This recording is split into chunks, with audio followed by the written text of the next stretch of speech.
Hi guys, आप सुन रहे थे मेरे साथ मस्त मौला भाग 27। क्लास खत्म होते ही नीलम और मिष्टी को बाहर काव्या मिली। हाय नीलम, हाय मिष्टी, कैसे हो यार? तुम दोनों तो एग्जाम्स के बाद से गायब ही हो गए, काव्या ने कहा।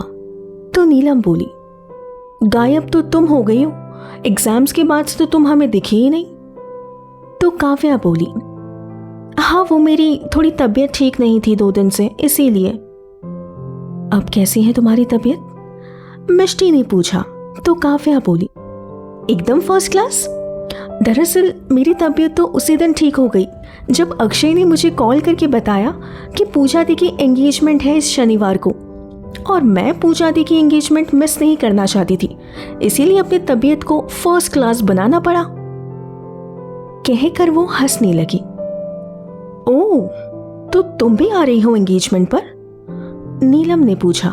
तो काव्या बोली, ऑफ कोर्स मैं आ रही हूँ, क्योंकि पूजा दी की कोई भी फंक्शन में मैं ना रहूं ऐसा हो ही नहीं सकता।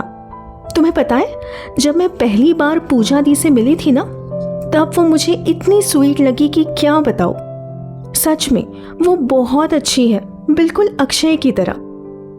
पता है वो एक दिन मुझसे क्या कह रही थी कि उनकी शादी होने के बाद वो मेरी और अक्षय की शादी करवा देंगी, क्योंकि उन्हें लगता है मुझसे बेहतर लड़की अक्षय को मिल ही नहीं सकती। काव्या के इतना कहते ही मिष्टी दंदनाते हुए वहां से चली गई। मिष्टी का ये व्यवहार काव्या को थोड़ा अजीब लगा, तो उसने नीलम से पूछा, ये मिष्टी को क्या हुआ अचानक? नीलम समझ गई कि मिष्टी इस तरह क्यों चली गई। नीलम को मन ही मन मिष्टी के इस व्यवहार से खुशी हो रही थी, और कहीं ना कहीं आप लिसनर्स भी समझ गए होंगे मिष्टी के इस रिएक्शन के पीछे का कारण, और मुझे लगता है आपको भी उतनी ही खुशी महसूस हो रही होगी जितनी नीलम को। नीलम अपने मन के भाव काव्या के सामने जाहिर नहीं करना चाहती थी, इसीलिए उसने काव्या से झूठ बोलते हुए कहा, वो कुछ नहीं काव्या, उसे लाइब्रेरी में कुछ ज़रूरी काम था, शायद इसीलिए इतनी हड़बड़ी में चली गई। ओह अच्छा, काव्या ने कहा। मिष्टी तेज कदमों से चलती चलती खुद से बड़बड़ाते हुए कहने लगी, इस काव्या की प्रॉब्लम क्या है? जब देखो तब अक्षय अक्षय अक्षय करती रहती है, जैसे बिना अक्षय का नाम लिए तो ये कुछ बोल ही नहीं सकती। फिर अचानक रुकी और बोली, एक second, what's wrong with me? मैं अक्षय और काव्या के बारे में क्यों सोच रही हूँ? और काव्या चाहे अक्षय के बाइक के पीछे बैठे या उसके साथ डांस करे या फिर उसके साथ शादी करे, मुझे उससे क्या? मुझे क्यों इतना फर्क पड़ रहा है? उफ।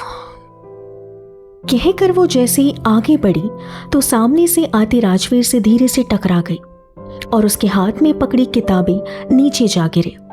तो मिष्टी बिना राजवीर की ओर देखे अपनी किताबें उठाने लगी, तो राजवीर भी उसकी मदद करते हुए बोला, आई एम सो सॉरी मिष्टी, मैंने जानबूझकर नहीं किया। तो मिष्टी अपनी किताबों को समेट कर बोली, तुम क्यों सॉरी बोल रहे हो? गलती मेरी है, मैं ही देखकर नहीं चल रही थी, आई एम सॉरी। तो राजवीर मन ही मन बोला, अगर तुम चाहो तो मैं जिंदगी भर तुमसे इस तरह टकराना चाहूंगा। फिर मिष्टी से बोला, इट्स ओके, कोई बात नहीं। तो मिष्टी बोली, राजवीर मुझे लाइब्रेरी में कुछ काम है तो मैं चलती हूं। कहकर मिष्टी बिना राजवीर के जवाब का इंतजार किए वहां से चली गई। लेकिन मिष्टी, राजवीर ने कहना चाहा मगर तब तक मिष्टी जा चुकी थी, तो वो खुद से बोला, लगता है आज मिष्टी का मूड कुछ सही नहीं है। अगले दिन कॉलेज से घर आने के बाद मिष्टी, नीलम और मीनाक्षी जी शॉपिंग के लिए मॉल आए। वहीं दूसरी तरफ अक्षय और उसके पूरे परिवार भी पूजा की एंगेजमेंट की शॉपिंग के लिए उसी मॉल के सामने आकर अपनी गाड़ी रुकवाई। वर्मा जी, सरिता जी और पूजा गाड़ी से उतर गए, मगर अक्षय नहीं उतरा और वो बोला, दे आपकी शॉपिंग खत्म हो जाए तो मुझे कॉल करना, मैं गाड़ी लेकर आ जाऊंगा। तो पूजा ने पूछा, ओए तू नहीं आ रहा हमारे साथ? नहीं दी, ये शॉपिंग वगैरह मुझे बहुत बोरिंग लगता है, अक्षय ने कहा। तो वर्मा जी बोले, तुम्हें अपने दोस्तों के साथ आवारागर्दी करने में फुर्सत मिले तब तो ना तुम इन सब चीज़ों में इंटरेस्ट लोगे। चलो बेटा, इसके पीछे अपना वक्त मत जाया करो। कहकर वर्मा जी मॉल के अंदर चले गए तो सरिता जी उन्हें समझाते हुए उनके पीछे चली गई। उनके जाते ही पूजा अक्षय के पास गई और बोली, सॉरी, मेरी वजह से तुझे खामखा डांट पड़ी।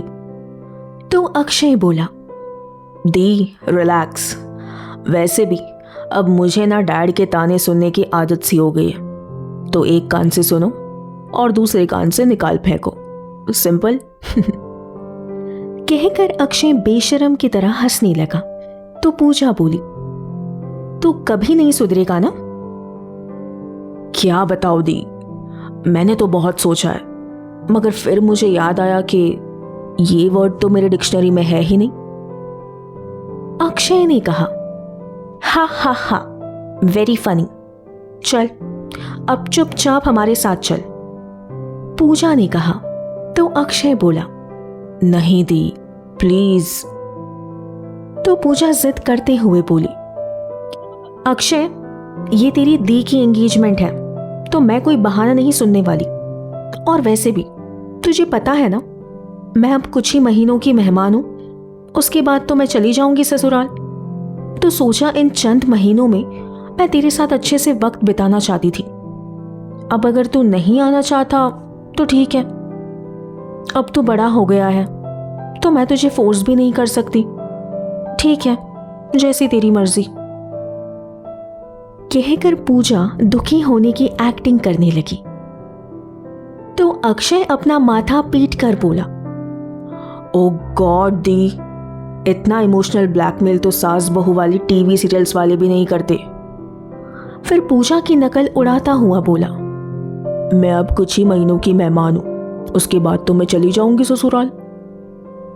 चुप कर नौटंकी, अब तू मेरे साथ अंदर आ रहा है मतलब आ रहा है, आई बात समझ में? पूजा अब सीधा धमकाते हुए बोली। तो अक्षय बोला, अच्छा बाबा ठीक है, आ रहा हूं, पहले गाड़ी पार्क कर लूं? जल्दी आना, मैं वेट करूंगी, पूजा ने कहा। और फिर वो भी मॉल के अंदर चली गई। यहां मिष्टी और मीनाक्षी जी साड़ी वाली दुकान पर कुछ साड़ियों की कलेक्शंस देख रही थी, मगर नीलम को काफी बोर हो रहा था। तो उसने अपना फोन निकाला और ईयरफोन कान पर लगाकर कोक पीते हुए गाने सुनने लगी। तो गलती से थोड़ा सा कोक मिष्टी के कपड़ों पर गिर गया। I'm सॉरी मिष्टी, पता नहीं वो कैसे गिर गया, नीलम परेशान होते हुए बोली। तो मिष्टी बोली, इट्स ओके नीलू, कोई बात नहीं, मैं इसे साफ करके आती हूं। कहकर मिष्टी वॉशरूम की ओर चली गई। वॉशरूम से बाहर आते ही उसे सामने से आते वर्मा जी मिल गए। उनके साथ पूजा भी थी। मिष्टी को देखते ही वर्मा जी खुशी से बोले, अरे बेटा तुम यहां? अंकल आप? मिष्टी वर्मा जी को देखकर बोली, ये कौन है डैड? पूजा ने पूछा। तो वर्मा जी बोले, मैंने तुम्हें बताया था ना, उस दिन सुबह वॉक पर एक लड़की मिली थी, ये वही है। ओह अच्छा, तो ये वही है जिसने दवाई को लेकर आपकी क्लास लगाई थी? कहकर पूजा मिष्टी से बोली, तुम्हें पता है उस दिन डैड घर आकर तुम्हारी इतनी तारीफें कर रहे थे कि क्या बताओ। और इतनी तारीफ सुनकर तो मैंने डैड से कहा अब तो मुझे इस लड़की से जरूर मिलना है। फिर डैड ने कहा कि वो तो तुम्हारे बारे में कुछ जानते ही नहीं है। तो मुझे थोड़ा दुख हुआ था, मगर किस्मत तो देखो, तुम हमें यहां मिल गई। मिष्टी जब वर्मा जी को सवालिया नजरों से देखने लगी तो वर्मा जी बोले, यही है मेरी बड़ी बेटी। ओह अच्छा, मिष्टी ने कहा। और फिर पूजा और मिष्टी ने एक दूसरे से मुस्कुराते हुए हाथ मिलाकर हेलो कहा। फिर पूजा बोली, थैंक यू, उसने जो तुमने मेरे डैड के लिए किया। वैसे अब जब तुम मिली हो तो मैं तुम्हें फिर से गायब नहीं होने दूंगी। इस शनिवार को मेरी एंगेजमेंट है, तो तुम्हें अपनी फैमिली के साथ जरूर आना होगा। इसी बहाने हमारी थोड़ी और जान पहचान हो जाएगी। तो मिष्टी बोली, आई एम सॉरी, मगर मैं आपकी एंगेजमेंट पर नहीं आ पाऊंगी। वो दरअसल इसी शनिवार को मेरे दोस्त की बहन की भी एंगेजमेंट है। ओह ठीक है, कोई बात नहीं, लेकिन तुम्हें मेरी शादी पर जरूर आना होगा। अब इसमें कोई बहाना नहीं चलेगा, पूजा ने कहा। तो मिष्टी मुस्कुराकर बोली, जी बिल्कुल, कोशिश करूंगी। अच्छा, अपना कांटेक्ट नंबर दे दो ताकि हम बात करते रहें, पूजा ने कहा। फिर मिष्टी और पूजा ने एक दूसरे के नंबर एक्सचेंज कर लिए। मिष्टी के फोन पर मीनाक्षी जी का कॉल आ रहा था, तो वो उन्हें चलती हूँ कहकर वहां से चली गई। उसके जाते ही वर्मा जी बोले, पता है पूजा बेटा, मुझे ना अक्षय के लिए बिल्कुल ऐसी ही एक लड़की की तलाश है जो उस अड़ियल को सुधार सके। ये सुनकर पूजा मन ही मन बोली, ओ नो, अगर डैड ने इसे पसंद कर लिया अक्षय के लिए तो मिष्टी का क्या होगा, जिसे शायद अक्षय पसंद करता है। नहीं नहीं, मैं इस बार अक्षय को डैड के खिलाफ नहीं जाने दूंगी। उससे पहले ही मुझे इस मैटर को सॉल्व करना होगा, कहकर पूजा वर्मा जी से बोली, डैड, क्या आप भी अक्षय की शादी के बारे में सोचने लगे? शादी मेरी हो रही है ना, तो आपका सारा फोकस मुझ पर होना चाहिए, लेकिन आपने तो मुझे नजरअंदाज कर दिया। तो वर्मा जी बोले, अरे बेटा, तुम तो मेरी प्यारी सी गुड़िया हो, भला तुम्हें मैं कैसे नजरअंदाज कर सकता हूं? वो तो ये तो कुछ नहीं। चलिए ना डैड, मुझे और भी बहुत सारी शॉपिंग करनी है, पूजा वर्मा जी की बात बीच में काटते हुए बोली, और फिर उसने चैन की सांस भरी। मिष्टी अपनी दुपट्टी को संभालते हुए चलने लगी, तो उसकी नजर सामने से आते अक्षय पर नहीं पड़ी, और इस बार अक्षय भी अपने फोन में लगा हुआ था, तो उसका भी ध्यान मिष्टी पर नहीं गया। फिर दोनों पास आते ही अचानक एक दूसरे से टकरा गए, और इसी चक्कर में अक्षय नीचे गिर पड़ा और मिष्टी भी सीधा उसके ऊपर जा गिरी। दोनों की नजरें जब एक दूसरे से जा मिली तो बस एक दूसरे की आंखों में खो गए। ये पागल तुझे बिन समझा नहीं, हर सांस तेरा एहसास बन जाए। कभी तू रोशनी, कभी तू साया, तेरे बिन लगता है सब फसाना।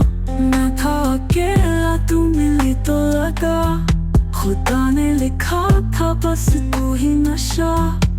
मस्त मौला तेरे इश्क में खोया रे। फिर कुछ पल बाद जब दोनों को एहसास हुआ कि आसपास के लोग उन्हें ही देख रहे हैं, तो वो दोनों झट से उठ खड़े हुए। तो मिष्टी ने पूछा, तुम यहाँ? मेरी तरफ से भी तुम्हें सेम क्वेश्चन, अक्षय ने भी सवाल किया। वो मैं मॉम और नीलो के साथ शॉपिंग पर आई थी, मिष्टी ने कहा। तो अक्षय बोला, मैं भी अपनी दी के एंगेजमेंट की शॉपिंग के लाया हूँ। अच्छा, मिष्टी ने कहा। फिर दोनों कुछ देर वहीं खड़े होकर एक दूसरे से इधर उधर की बातें करने लगे। फिर मीनाक्षी जी का दोबारा कॉल आते ही मिष्टी अक्षय को बाय बोलकर वहां से चली गई। अगले दिन सुबह सुबह अक्षय और कुणाल मिष्टी के घर की ओर निकल पड़े, क्योंकि अक्षय ने कहा था कि वो मीनाक्षी जी को खुद उनके घर आकर इनवाइट करेगा। रास्ते में अक्षय ने मिठाई की दुकान से कुछ मिठाई के डिब्बे पैक करवा लिए। अक्षय ने मिष्टी के घर के सामने आकर बाइक रोकी, तो कुणाल उतर गया। अक्षय भी अपना हेलमेट उतारने लगा। हेलमेट उतारते हुए उसकी सरसरी ही नजर ऊपर बालकनी में खड़ी मिष्टी पर चली गई, जो कि अपने गीले बालों को तौलिए से सुखा रही थी। अक्षय तो बस उसे देखता ही रह गया। सूरज की किरणें मिष्टी के चेहरे और बालों पर पड़ने की वजह से मिष्टी और भी ज्यादा खूबसूरत लग रही थी। अक्षय उसे एक टक देखने लगा। इससे बेखबर मिष्टी अपने बालों को सुखा रही थी। सुखाते हुए जब मिष्टी ने तौलिए से अपने बाल झटके तब उसके एक कान का झुमका निकलकर नीचे जा गिरा और अक्षय ने उस झुमके को गिरते हुए देख लिया। ओ भाई, अब यहीं बैठे रहने का इरादा है क्या? चलना नहीं है क्या अंदर? धूप से परेशान होकर कुणाल अक्षय से बोला तो अक्षय बोला, तू चल, मैं आता हूं। क्यों, अब तू कहाँ जा रहा है? कुणाल ने पूछा तो अक्षय बोला, ब्रो कहीं नहीं जा रहा हूं, तू घंटी बजा, मैं 2 मिनट में आया। ठीक है, कहकर कुणाल दरवाजे की तरफ चला गया। उसके जाते ही अक्षय जल्दी से बाइक से नीचे उतरा और उस झुमके को चुपके से उठाकर अपनी जेब में डाल लिया। घंटी बजाते ही दरवाजा मीनाक्षी जी ने खोला। दरवाजे पर कुणाल और अक्षय को देखकर मीनाक्षी जी मुस्कुराकर बोली, अरे तुम दोनों, आओ अंदर आओ। फिर दोनों अंदर आकर बैठ गए और अक्षय ने मिठाई के डिब्बे मीनाक्षी जी की ओर बढ़ाया तो मीनाक्षी जी बोली, अरे बेटा, ये सब लाने की क्या जरूरत थी? तो अक्षय बोला, क्योंकि आंटी मॉम कहती है अगर हम किसी के घर पहली बार जा रहे हैं तो खाली हाथ नहीं जाते। अब पिछली बार तो कुछ नहीं ला पाया था तो सोचा इस बार लेकर जाओ, प्लीज रख लीजिए। तो मीनाक्षी जी मिठाई का पैकेट लेते हुए बोली, अच्छा ठीक है, तुम दोनों बैठो, मैं पानी लेकर आती हूँ। कहकर वे चली गई। ऊपर सीढ़ियों से नीचे आते हुए मिष्टी और नीलम ने जब कुणाल और अक्षय को बैठा हुआ देखा तो वो दोनों एक दूसरे की ओर देखने लगी। फिर दोनों उनकी ओर चली गई। फिर नीलम बोली, हे, तुम दोनों इतनी सुबह सुबह यहां? तो कुणाल बोला, हाँ वो दरअसल हम। तभी मीनाक्षी जी किचन से आते हुए बोली, तुम दोनों बिल्कुल सही वक्त पर आए हो। मैंने अभी अभी गर्मा गर्म आलू के पराठे बनाए हैं तो इस बार तुम दोनों को खाकर जाना होगा। तो अक्षय बोला, नहीं आंटी, हम ब्रेकफास्ट करके आए हैं। तो क्या हुआ, यहाँ दोबारा कर लो।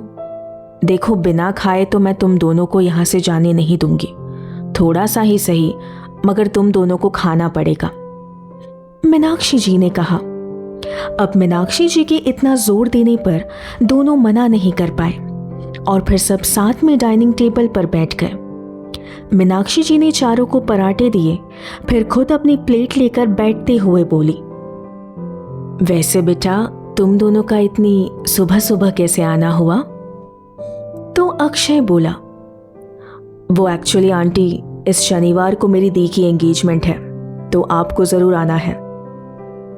तो मीनाक्षी जी नीलम और मिष्टी को देखते हुए मन ही मन बोली, अच्छा, तो ये वजह थी इन दोनों की मेरे साथ ना चलने की। मीनाक्षी जी को अपनी ओर घूरता पाकर मिष्टी और नीलम समझ गई कि उनके मन में इस वक्त क्या चल रहा है, तो दोनों झेप गई। फिर मीनाक्षी जी अक्षय से बोली, बेटा आई एम सॉरी, मैं तो नहीं आ पाऊंगी। वो क्या है ना, परसों मिष्टी की बुआ जी की लड़की की शादी है तो मैं इंदौर जा रही हूँ और सीधा अगले हफ्ते आऊंगी। अभी कुछ घंटों में ही मेरी फ्लाइट है, लेकिन मिष्टी और नीलम जरूर आएंगी। ये सुनकर मिष्टी और नीलम ने चैन की सांस ली। उन दोनों ने झूठ कहा था तो उन्हें लगा मीनाक्षी जी उनसे नाराज हो जाएंगी। ठीक है आंटी, कोई बात नहीं, अक्षय ने कहा। फिर नाश्ता करने के बाद नीलम, मिष्टी, कुणाल और अक्षय कॉलेज के लिए निकलने लगे। जाते जाते मिष्टी और नीलम ने मीनाक्षी जी को गले लगाया और उनसे ध्यान से जाने और अपना ख्याल रखने को कहा।